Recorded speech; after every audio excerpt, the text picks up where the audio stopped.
about this girl who's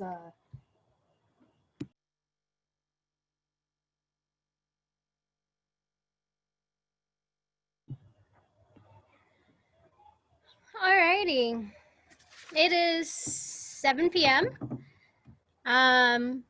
We have many people that still have to sign in. We had a total of over 360 people sign up for this, which is pretty impressive for little old Ace here. I might just give it another minute because we're only like 1/3 of people signed in. And I'll start up in like a minute or two.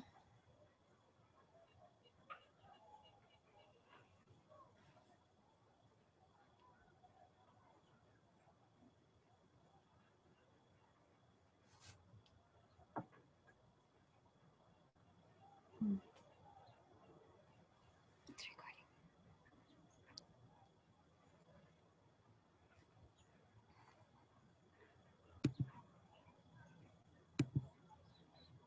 Oh no.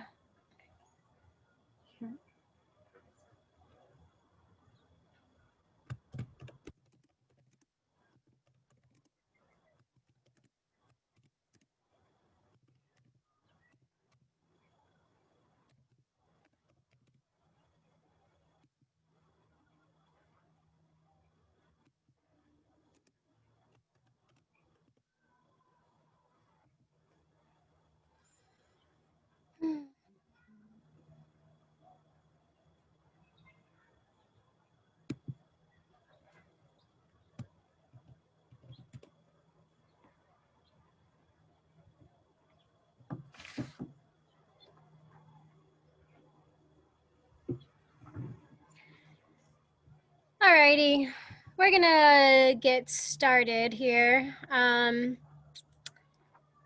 those of you who don't know, welcome. And I am Sarah Gibbs, the director at Alta Community Enrichment, otherwise known as ACE in our community. We're a nonprofit organization within the town of Alta with a mission of providing arts, culture, and education for the well-being of our little Cottonwood Canyon community. We are delighted to have Teresa Baker here to speak with us tonight about diversity, equity, and inclusion in the outdoors. This event could not have happened without the support and partnership with Alta Ski Area, and many thanks to them for joining us in this endeavor. A bit about our speaker. Teresa is the founder of the Outdoor CEO Diversity Pledge and has worked on diversity and inclusion in the outdoors for many years. Her primary focus is equitable access to outdoor spaces and how companies can make their areas feel more welcoming to underserved communities. She will speak tonight on how the outdoor industry companies as a whole are addressing DEI work and how our community may engage in this work. A little bit of housekeeping. Tonight's event will be a place of listening and education.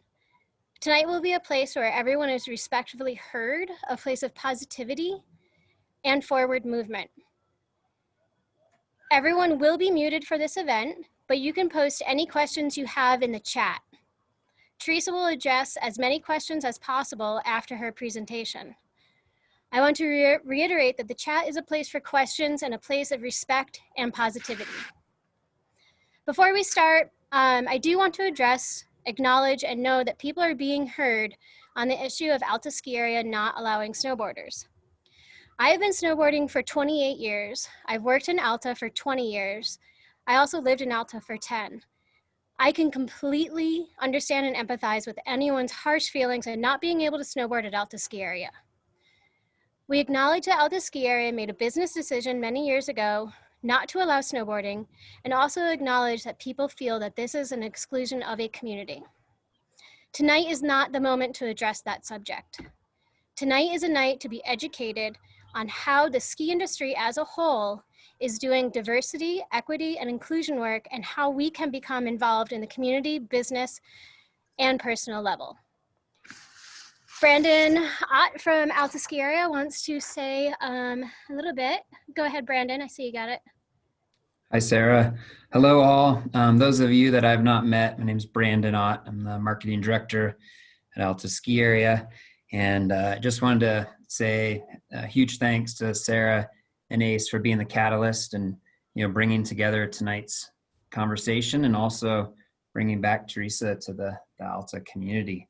I'm impressed, but I'm not surprised by the turnout and the interest. It's really wonderful to see. And finally, I just wanted to mention that Alta Ski Area is very excited to be around the table with all of you here, and we're here tonight to listen and learn. So that's our role for tonight. But thank you for joining us. Thanks, Sarah. Thanks, Teresa. Thanks, Brandon, for making this happen. And without further ado, Teresa Baker. Hi, everyone. Teresa Baker. And I want to first say thank you to everyone who signed up to hear me, of all people, speak. I want to acknowledge the native land in which we all sit tonight during this presentation.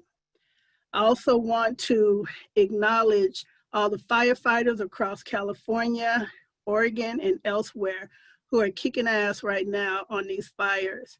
I pray for their safety and that we all understand the bigger picture, and that's environmental protection. So, a little about me. About 7 years ago now, I went to Yosemite, not for the first time, but just part of my, monthly pilgrimage to the area. A lot of people don't know that Yosemite started out as a state park, and Buffalo Soldiers were the very first stewards, rangers of Yosemite. After spending a week in Yosemite and not seeing one other person that looked like me, I grew frustrated. An entire week, and not one other Black person did I see. Not only did I not see them in the makeup of the staff, but in visitors. So I reached out to the National Park Service and I said, hey, you have a problem. And they said, hey, we know, help us fix it. So I started on the journey of helping the National Park Service diversify our national parks.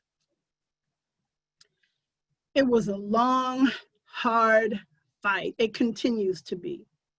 And by no means do I do this work alone. There are hundreds, if not thousands, of DEI agents across the country who are fighting for our public lands and who are doing this work on DEI. So I can honestly say after, well, maybe 2 years ago, I went to Yosemite, and I normally take Amtrak into the park. I'm not sure if you all knew you could take Amtrak to Yosemite. You could take Amtrak and then hop on yards. The very first people I saw when I got off the bus was an African-American couple. And I walked into the lodge, and behind the desk stood an African-American person. And I immediately thought, damn it, someone knew I was coming and they fixed this. But that wasn't the case, because throughout my 3 days there, I saw a change in the staff and visitors. So I can honestly say with the National Park Service, we are definitely making a difference. Fast forward to 2018. I had an idea to create the Outdoor CEO Diversity Pledge. I didn't know how I would do it. I didn't know how many brands would respond. So I reached out to Chris Perkins, who's a senior at Yale University. And I said, Chris, will you help me with this pledge? He didn't want to know anything. He immediately said yes. So January of 2018, we started putting together the Outdoor CEO Diversity Pledge. And I thought to myself, we'll be lucky if 5 brands commit to this pledge. To date, we have 200 companies, brands, retailers who have committed to the diversity pledge, and a slew of emails that are unanswered right now of people asking to sign on. And it's not simply signing on, committing to a pledge. It's signing on and committing to work. There are 4 pillars of the pledge. And for me, I only wanted 1, but Chris insisted there be 4. For me, the most important element of the pledge is marketing and advertising. When you take to social media and the images you see speak to these brands and these retailers. And when I don't see people that look like me, when I don't see people from underrepresented communities on marketing campaigns, I automatically have an issue with that company. Because what people fail to understand is that your marketing speaks to a broad audience. And when that audience doesn't see themselves, they automatically feel excluded, intentional or not. So you've lost a customer because right now, people of color specifically are running away from any brand that does not represent who they are. Underrepresented communities in general are doing that. We're starting to create our own brands and market over social media, just like you do. So we're stealing your customers. Basically, that's what's happening. We're taking your customers and giving them what they want. The other elements of the pledge are ambassadors and athletes. What does your ambassadorship look like? Are they white, male, across the board, like most brands have? So that's another commitment to the pledge. The other is hiring leadership and board members of color. And I know this can be tricky, but it has to be done. What does your leadership look like? Take a look at your leadership. Those who make decisions for your company, for your organization. What do they look like? Who do they look like? Who do they represent? And do not hire a bunch of women and think you've done the work of diversity, because that is not diversity at all. What does your board look like? Literally every board meeting that I've attended, when someone said, hey, we want you to join our board, the first thing I say is, let me sit in and see what it looks like. Pathetic. There isn't another word to describe that. It's pathetic. We have to do better. And then the 4th pillar of the pledge is working with one another. Let's have some freaking fun. This work does not have to be so daunting and so abrasive. It can be fun. So work with one another. You do not have to recreate the wheel. If one brand already has a plan in place, talk to them, work with them. Let's do this work together. So those are the 4 elements of the diversity pledge that people who sign on commit to. And you do not get to sit there and do nothing, because we kick you out immediately if we do not see change. And I'm not saying overnight. It takes time to do this work. But if we see you just sitting there doing nothing, your social media hasn't changed, there is not a conversation we have with you. We just kick you off, period. I literally had a company who we kicked off last year come back this year and say, hey, we heard about the diversity pledge and you guys are doing amazing work. We'd love to sign the pledge. I'm like, what the hell? You signed the pledge and did nothing. And the fact that you're coming back this year asking to re-sign shows your commitment. So a lot of people have pointed to the pledge as an easy out. Trust me, it's not. And we do not take to social media and call people out. I do not believe in the cancel culture at all. We work to call people in. We ask for you to be committed to this work. It's hard, it's difficult, but by no means do we have all the answers. Just because we talk about this work day in and day out does not mean we have all the answers. We look to you all for some of these answers. How do we work as a collective to change this industry as a whole? It's not just the skiing industry. It's not just the cycling industry, the climbing industry. It's the outdoor industry as a whole. And that's a hell of a hill to climb when you're trying to change an entire industry. Earlier in the year, of course, we had some challenges with the pandemic and with the murders of Black men across and women across this country. And there's been an uptick in interest around these issues. Understand that we see you. Lack of diversity and inclusion in the outdoor industry was a problem last year, the year before that. So why did it take the murder of Black people across this country and a pandemic to bring so many people to the table, to the conversation? I would love to think it's because we've had time, because we've been sitting at home with the pandemic. I hate to see a company, an organization, or a brand post Black Lives Matter, and I take a look at your board and there's not one Black person there. That speaks volume. So don't try and pacify us. Let's commit to doing the hard ass work so that we can get over that hump. And this time next year and the year after, we can look back and see the work that we've made. But insincere efforts will only prolong the agony that some of you are enduring right now. I don't want people to feel that this work is easy, because it's not.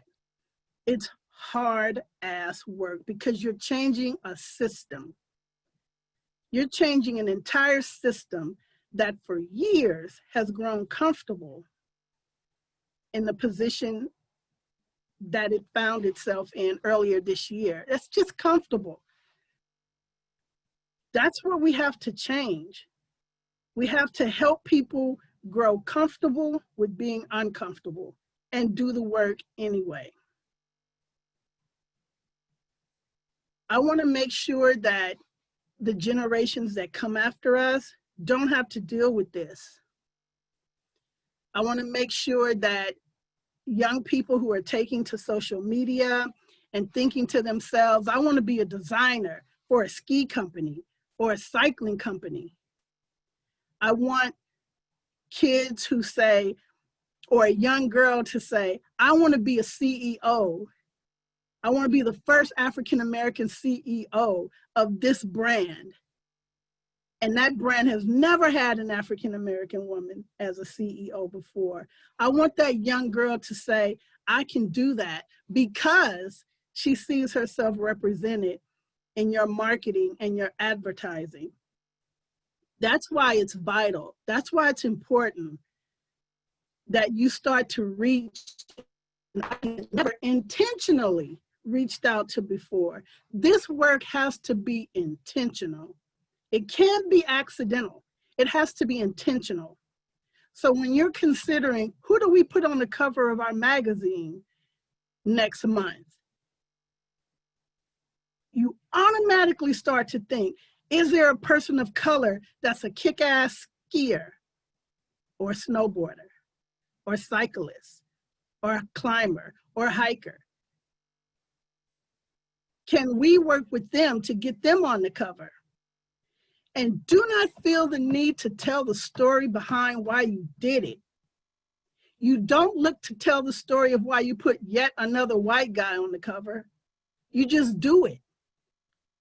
So stop looking for a story to go behind the images you put out there.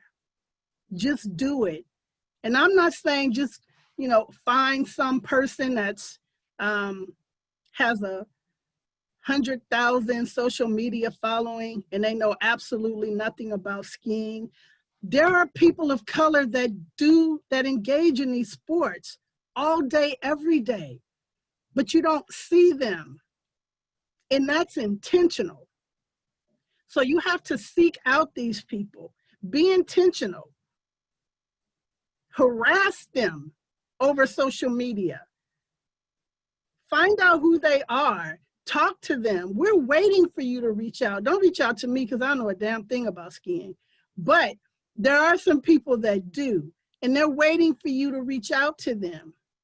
I label myself a fake hiker, and that's what I am.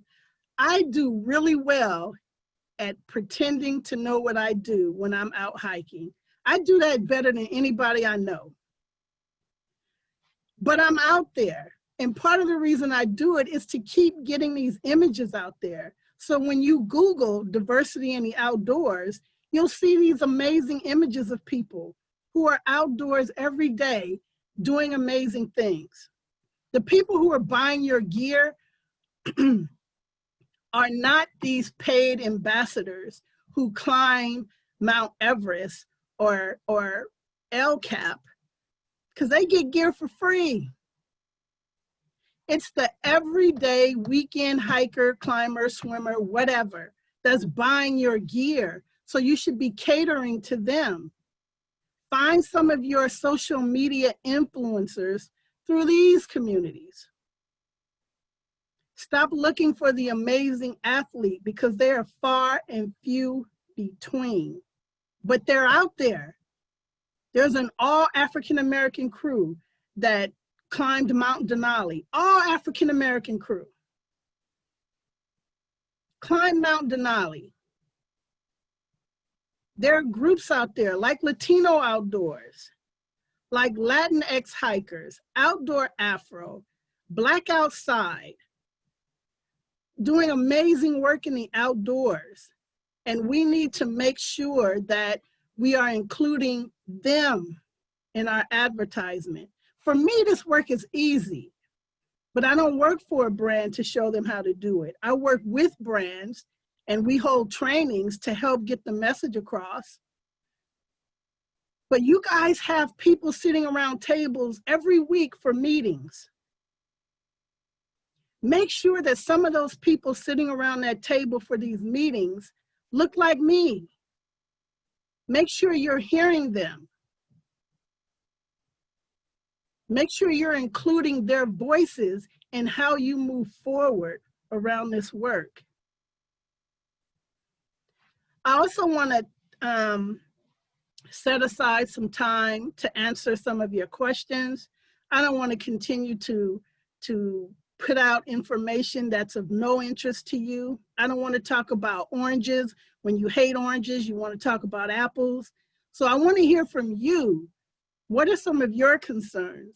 What are some of your thoughts? How can I help the ski industry move forward in what they're trying to accomplish?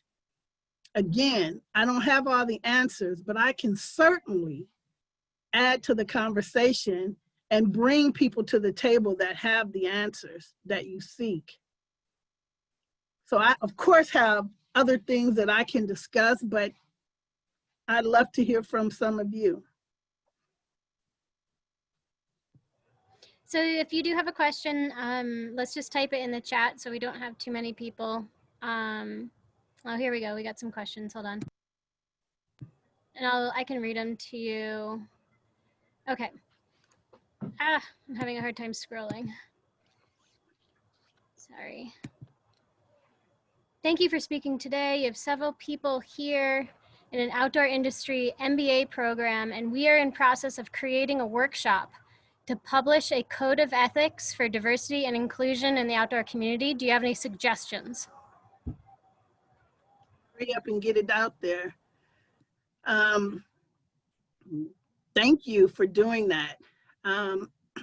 It's a lot to get people to commit to this because There's so much that brands are definitely stepping up. Let me acknowledge that. Brands are stepping up and they are committed to doing the hard work. So let me say that first. But any new pledges, proclamations, anything where we're asking brands to commit to, it's going to be difficult, but it's not impossible. I'm doing it right now. And I swear I thought no more than 5 brands would commit to this pledge. And here we are with a slew of emails and 200 brands who have committed. Believe in what you're doing. If you want to do this work, go for it. Do not allow naysayers to tell you it's not possible. It is possible, but you must be committed to it. Bug the hell out of CEOs, founders, bug them until they hear you. That's how I get stuff done. People ask me all the time, why do so many people say yes to you? They're tired of my ass bugging them. So bug people, bug them over social media, find their email addresses, reach out to them, do it politely, but don't stop. If you're committed to getting it out there, go for it, but be committed to it, even if it doesn't catch on right away. Okay, we do have a comment about the cost of skiing, but our next question is, what do you encourage the everyday skier to do? Those that may not be in a position of power to bring more color into the boardrooms and higher levels, but those just average skiers just recreating. And thank you for your time. Speak to these resorts. Send them emails. Call them. Make them aware that this is a concern for you, just like you have with other issues on the slopes. Make people aware. Get friends together, put together a letter, get it out to ski resorts, let them know what your concerns are. That's really the only way we're going to make a difference, is if we combine our efforts. Individuals can make a difference, but gather your friends and commit to making sure that these people hear your concerns, and don't stop until they do.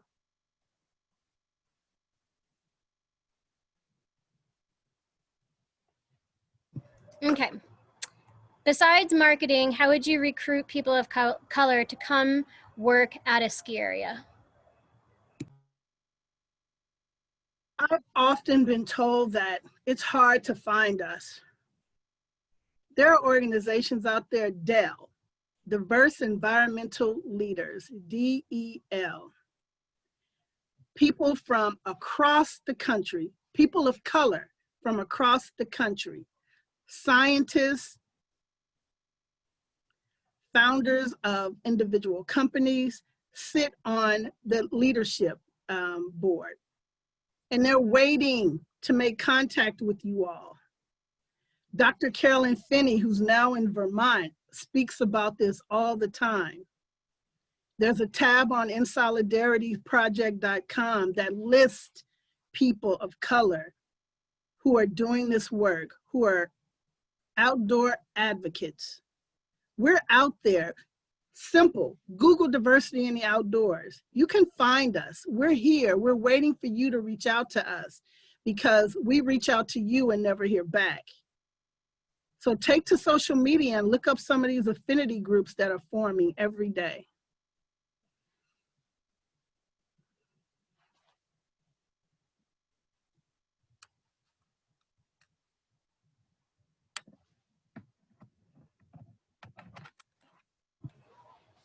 Okay, I'm gonna reiterate that the chat is for questions. I don't know if I can read everyone's statements, but I would like to go back to somebody that didn't feel that they were represented. We have a statement that says, I think another pillar is necessary, accessibility. It's one thing to show advertising inclusion, but if cost is a barrier, it's difficult to attract new audiences. I would imagine average pricing of $120 a day for a daily lift ticket puts skiing out of reach for many. Teresa, if you want to address that, please do. Was that in reference to the pledge? If so, the pledge isn't No. specific. It Oh, was I'm sorry. reference to the cost of skiing, that its average price is $120. Yeah, no, that's not something I can address. Okay. Next one. Whoops. We have a woman from the Bay Area starting a nonprofit to interrupt the school to prison pipeline and support the formerly incarcerated, want to get students of color and formerly incarcerated out into nature, among other things. Would you keep her project in mind when you're speaking with brands to see if someone might sponsor them? And she'd love to go for a hike with you. I'm not going to skip over anybody's statements or questions because I want everyone to be heard. Okay, next up, how can we as individuals do more to create inclusive environments? It's one thing to hold brands accountable, but how can we as individuals make the skiing world more acceptable? In the past, I've worked with an organization called She Jumps, and She Jumps was actually my first introduction to the ski area there in Utah. We ran a program where we gave away lift tickets. And I'm not saying that the only way to entice people from underrepresented communities is to give away free stuff. That's not what I'm saying. I'm saying invite people from various affinity groups across the country, be it communities of color, LGBTQ community, people with disabilities.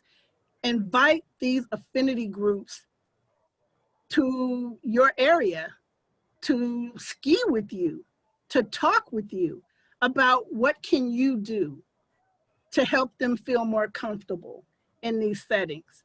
I received so many messages when people found out I would be speaking, and their message to me to share with you is that they do not feel welcome at these ski resorts, at these ski areas.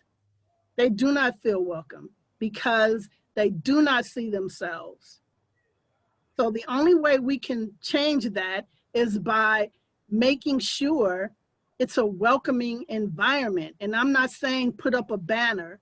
I'm saying find ways to get more instructors of color there. There's things that we can do to make any area feel more welcoming. And once that happens, then people will come on their own. But there has to be a beginning. And that beginning should be, how do we welcome people? How do we make them feel comfortable? How can we hold conversations, a round table with communities we're trying to invite in? Hear their stories, answer their concerns. That would be my response to that.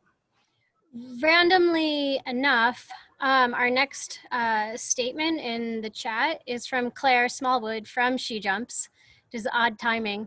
It was, she was chatting with someone else, but it's to everybody, and it says it's important to make sure that the work culture of the ski area is one where it won't be a toxic environment for people of color, meaning everyone should be committed to understanding how they can make their space more inclusive, not just welcoming. Okay, let's see. How would you go about recruiting from the BIPOC community for our board? A lot of people I've approached are just too busy with DEI in tech in SLC. Yeah, right now DEI agents are super crazy busy. I've reached out to other DEI agents and they just do not have the time right now. That's how in demand this work is right now. People are scurrying to find help, but that's the only thing you can do. is to continue to reach out to people, and not just the recognizable voices. Reach out to some of the more unrecognizable voices.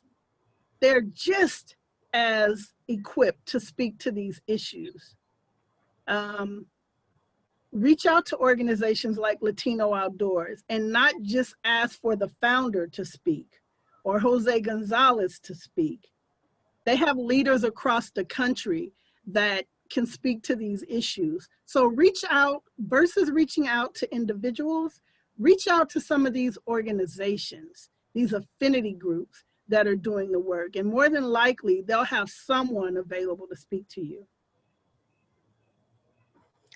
Next up, as individuals enjoying the outdoors, how can we genuinely be inclusive when we see diversity on the slopes and trails? I'm afraid we usually ignore saying anything or say good for you, which are not appropriate interactions. Are you asking, what do you say to a person when you see them? I think that might be the question. Like how to be genuinely inclusive. I think there's this misconception that you speak to us differently, or that you behave differently around us. You don't. You form a friendship with us like you form a friendship. We're not aliens. You speak to us like anyone else. You have a genuine conversation with us. That's how you build friendships. We're looking to build friendships. No, that's the easiest way to put it is, you know, if you see us and we're having trouble, if you see me, I'm having trouble, period. Don't even assume that I'm not, assume that I am. So if you see me, approach me and say, can I help you put on your ski? Or you're putting it on backwards. Say anything to me. But don't feel you have to be any different. We're not looking for a red carpet to be laid out. We just want to be accepted, period. Eventually, it will feel comfortable, but going into it, it may feel uncomfortable, because right now people are so freaking afraid to say or do anything for fear of getting it wrong or saying it wrong. But what I want to do, those with the In Solidarity Project, we want to give people space to try, fail, and try again. That's what we have to do. That's the compassion and the humanity that we must get back to practicing, period. Next up, I'm dubious of the commodification of outdoor recreation, but do you think using brands to market diversity is the best way to get the message of public lands and outdoor recreation to minority communities? First, let's do away with that word minority. But what I can say is that this is going to feel like you're tokenizing a community. It's going to feel hard in the beginning, but it has to feel that way. It has to, because this isn't something that you all have done long enough. So when you reach out to someone, that initial conversation is going to be hard, but you have to get over your fears. Again, you have to get comfortable with being uncomfortable, period. I have always made myself available to pledge signatories and companies in general who say, hey, can you make an introduction between me and whomever? And the answer is always yes. Sometimes it's easier to have that third party to help you have that conversation, but you must have those conversations, as hard as it is. Yeah, Brotherhood of Skiers is an awesome organization, along with Faith Briggs, amazing. There's some amazing people out here who ski. Brooklyn Bell, amazing people. She's now an ambassador with Patagonia. So we're out here I promise you we are super freaking busy right now, but we're out here. So don't hesitate to reach out, even if people don't get back to you right away. We're out here. We're looking to help as best we can. And I'm committed to helping bridge that gap between you all and people who are in the skiing community. Okay, the next one, I apologize if I don't get it completely correct. I think there is some typing problems. How do you get brands to help in the arena of public transportation and affordable housing? Public housing, public transportation. Well, I'm going to say that I'm not, although I work in affordable housing industry, and I have worked in the affordable housing industry for 20 years now. I'm gonna leave that alone for a second. But public transportation to areas, ski areas, I think that's something that we should work on with ski resorts. You know, I don't know what's possible in your area. So that's something I would have to research and see if these agencies are willing to come to the table to have a conversation on how best to serve the community with transportation to the ski areas.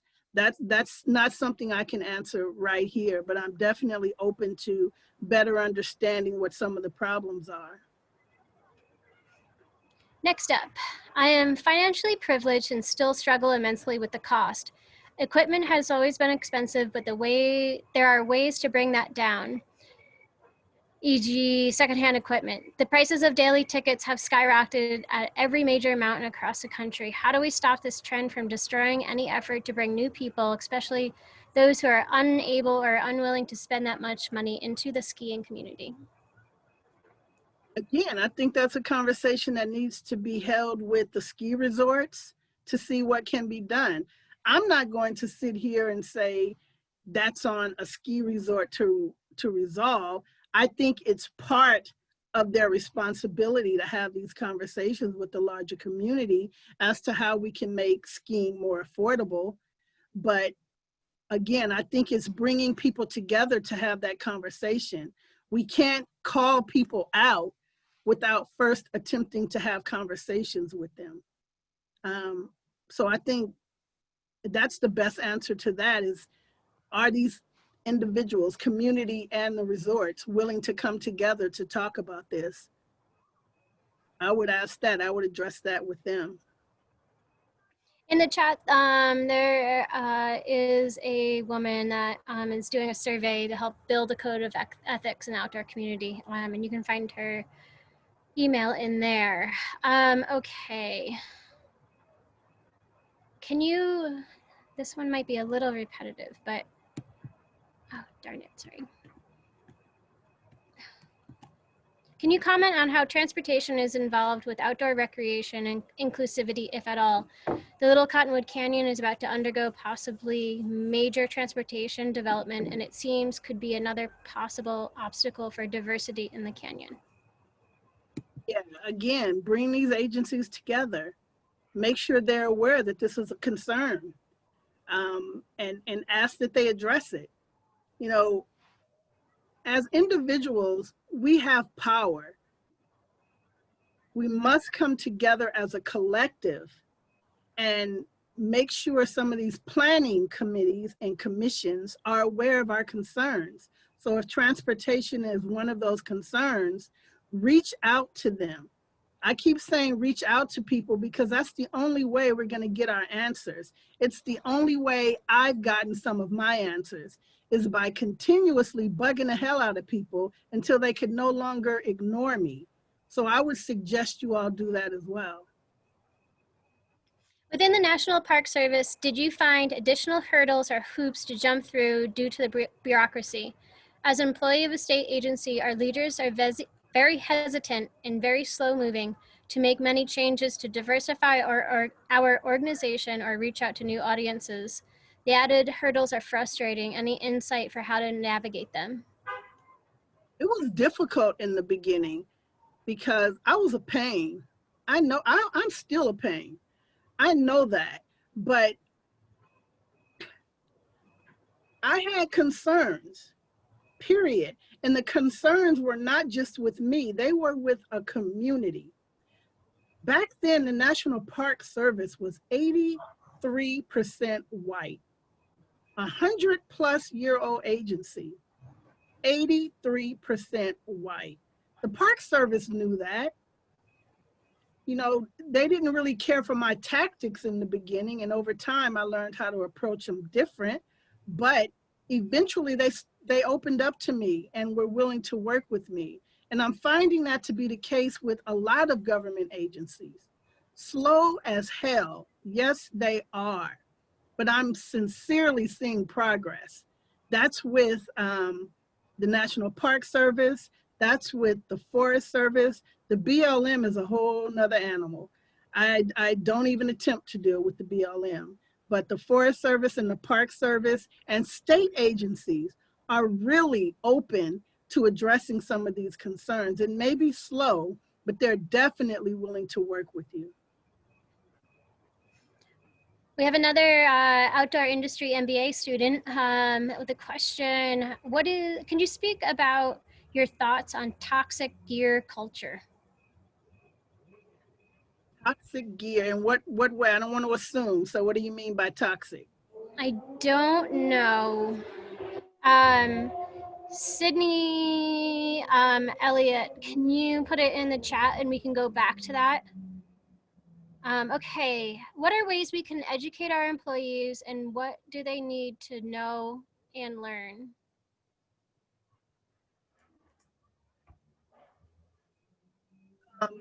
What do they need to learn about DEI? Is that the question? Yeah. How can people educate their employees? There's a lot. Training is vital in this work because so many people are scared right now. Again, they don't want to say the wrong thing, and this cancel culture scares the hell out of people right now. So it's difficult, but there, you know, on the In Solidarity Project website, there are resources listed there. There are groups that are doing DEI training across the country. I would definitely say if you're not comfortable with the conversation yourself, as you know, part of the leadership team with the company, please pay to get your employees trained on this work. It is no longer acceptable to ask DEI agents to do this work for free. It was never acceptable, certainly not now. Pay people to help you get what you need. Make sure there is a budget line item that is dedicated to DEI so that when opportunities come up, you don't have to search for that money. It is a budget line item. Make sure you are addressing that first and get your employees trained on this work, especially if you're HR.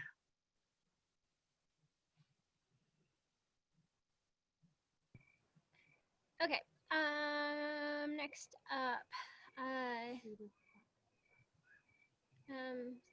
how do we eliminate money as a barrier for some POC due to system racism? Can you name 5 groups to start reaching out to for? I could barely hear you, Sarah. I'm sorry. How do we eliminate money as a barrier for some POC due to system racism? Can you name 5 groups to start reaching out to? Okay, I didn't really understand that question, but there are groups out that you can reach out to. You have Outdoor Afro, you have Latino Outdoors, you have Native Outdoors, you have Get Out, Stay Out, you have The Pledge. There are individuals that are doing this work. The easiest way to find people is, seriously, Google diversity in the outdoors. Individuals will come up, as well as organizations.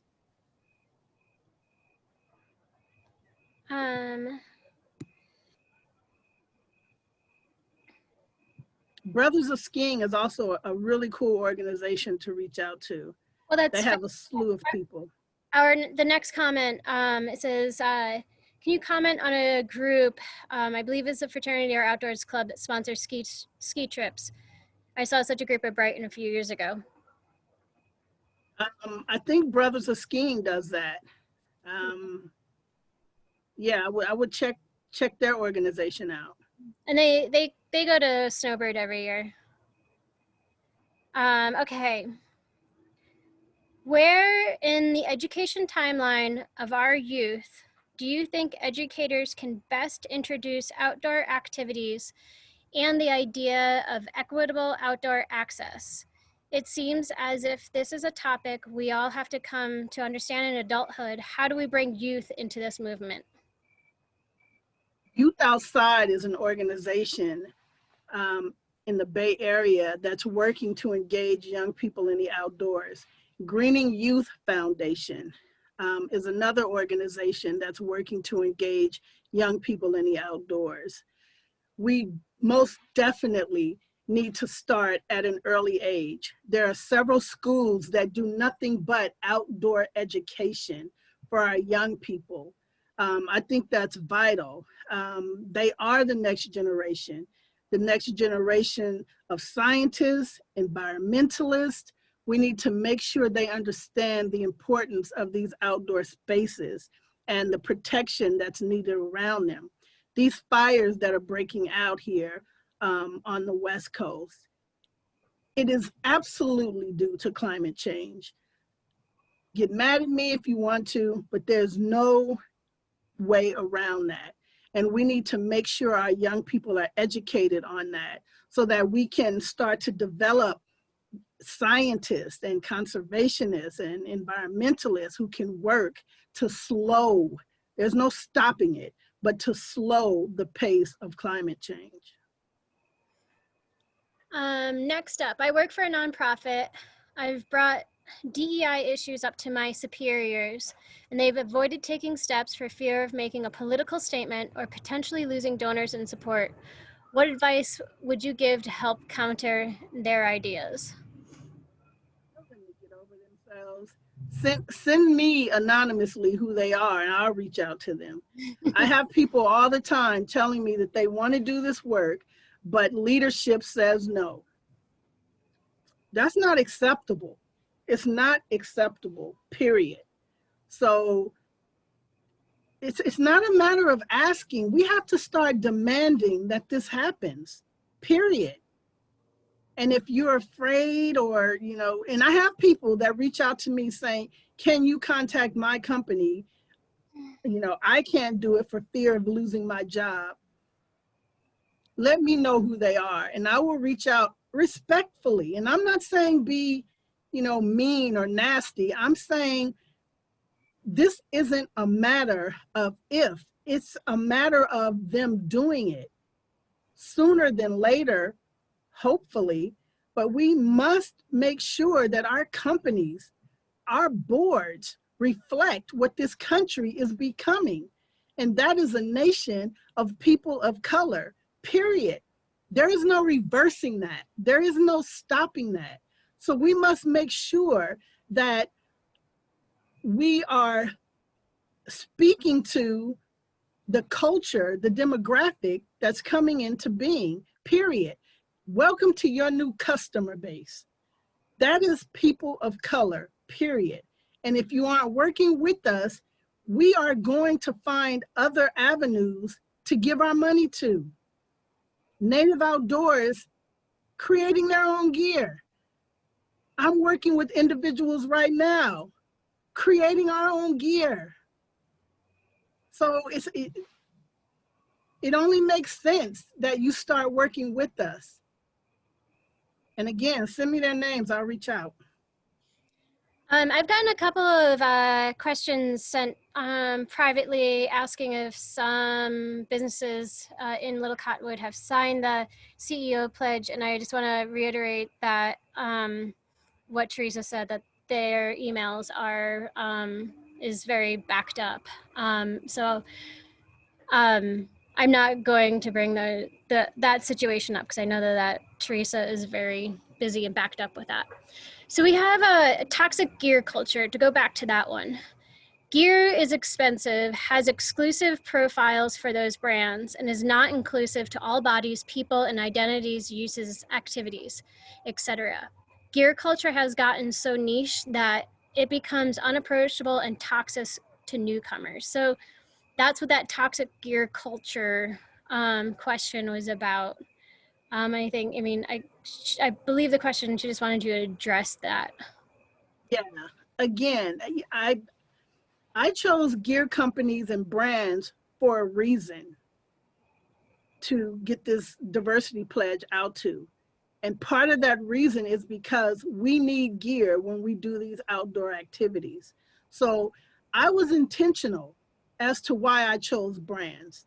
To one, make them commit on a larger scale to this work of DEI, and to make their products more affordable across the board. So it is with intention that I am asking CEOs to commit to this work. So hopefully we will start seeing that commitment in the pricing of gear and such, and in the way gear is made to be more inclusive of body styles as we move forward. I think that we have one last question in a perfect amount of time. So what suggestions or tips do you have for employees who want to hold their employers, companies accountable to their diversity pledges? What would you say are indications of a healthy culture change versus demonstrated virtue signaling? It's funny for leadership. If there's any leadership on this call right now, know that your employees are snitching on you. Behind the door, they're coming to me and they're telling on you. So know that these employees, I'm thankful for you guys, because you reach out and you tell me almost every day what brand X is not doing. Thank you for that, because I can then reach out to them and say, hey, I understand you may be having some difficulty. How can I help you? Again, it's not about calling people out with this cancel culture. It's about calling people in. How can I help you? Who can I connect you with to help you get started? And employees, please apply pressure where you can across the board with leadership. I want to make sure that leadership understands that they are truly standing in a place of leadership, that their employees are following their leads. So whatever they are doing or not doing, their employees will follow. So make sure you're setting good examples, and know that we are here to help. Just because someone is in a leadership role, a founder or a CEO, doesn't mean they have all the answers. They're struggling too. So give them room to grow. And as a collective, we can get this right. It's vital that we get it right. These outdoor spaces that we love to play in, Yosemite is on freaking fire right now. Big Sur is on freaking fire right now. Santa Cruz is on fire right now. There's fires near Avenue of the Giants. It's crazy. We need everybody on board to help with these issues, especially around matters of environmental protection. So your voice is vital, not just for DEI, but for the sake of these places that we love and that we count on to recreate in. So raise your voice. Damn who you piss off. Raise your voice. That's how important these outdoor spaces are. If we don't, then we can't have anything that we're leaving to those who come behind us, our kids, our grandkids. We've jacked it up. So let's do something to stop the flow of madness that's happening right now in our outdoor spaces. Teresa, there was one question that came in before 8 o'clock. Are there resources that you would recommend for Black people who are just starting to get into skiing? And then after that, we'll be done. Yeah, resources. I would say definitely reach out to Brooklyn, to Faith, to Brothers of Skiing, Sisterhood of Skiing. Reach out to these organizations and say, hey, is there something that you all can offer us as a path forward? Research, Google it. Google is my best friend, I swear it is. But that's where we can't always put the responsibility on others. We have to do some research ourselves and find out.